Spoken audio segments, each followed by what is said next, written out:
आपके सामने, बिहार की जनता के सामने कमिट कर रहा हूं। जो कुछ भी मैं कमाऊंगा अगले 5 साल में, उसका 90%, कम से कम 90% जन स्वराज के इस अभियान के लिए डोनेट कर रहे हैं। यही नहीं, पिछले 20 वर्ष में मैंने अपने द्वारा अर्जित की गई जो भी मेरी चल अचल संपत्ति है, मैंने अपने परिवार के लिए दिल्ली में एक घर को छोड़कर बाकी सारी संपत्ति को जन स्वराज के इस अभियान के लिए डोनेट कर रहा हूं। पैसे की वजह से बिहार की गरीब जनता का जो ये आशा है, ये रुकने नहीं दूंगा, चाहे इसके लिए जो कुछ भी करना पड़े। पैसे की वजह से ये अभियान रुकने वाला नहीं है।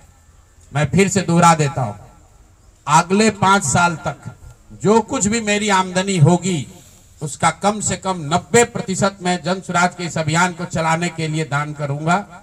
और दूसरा, पिछले 20 वर्ष में जो कुछ भी मैंने कमाया है, मेरी जो चल अचल संपत्ति है, उसमें अपने परिवार के लिए घर को छोड़कर बाकी सब कुछ जरूरत के मुताबिक जन स्वराज को डोनेट कर दिया जाएगा। इसके साथ ही मैं आपके जरिए बिहार की जनता से, जन स्वराज से जुड़े हुए लोगों को ये आह्वान करना चाहता हूं, आप भी संकल्प लीजिए। हम अपना 90% दे रहे हैं, आपसे 10% भी नहीं मांग रहे, लेकिन आज से जन स्वराज से जुड़ा हुआ हर व्यक्ति, बिहार को इस मिट्टी से प्रेम करने वाला हर व्यक्ति, आप चाहे किसी दल के हो, किसी विचार के हो, कोई भी काम करते हो, एक मदद कीजिए अपने राज्य के बेहतरी के लिए, सुधार के लिए, व्यवस्था परिवर्तन के इस अभियान के लिए। कम से कम 1000 रुपया जरूर आप डोनेट कीजिए। 1000 रुपया जन स्वराज को जरूर दीजिए।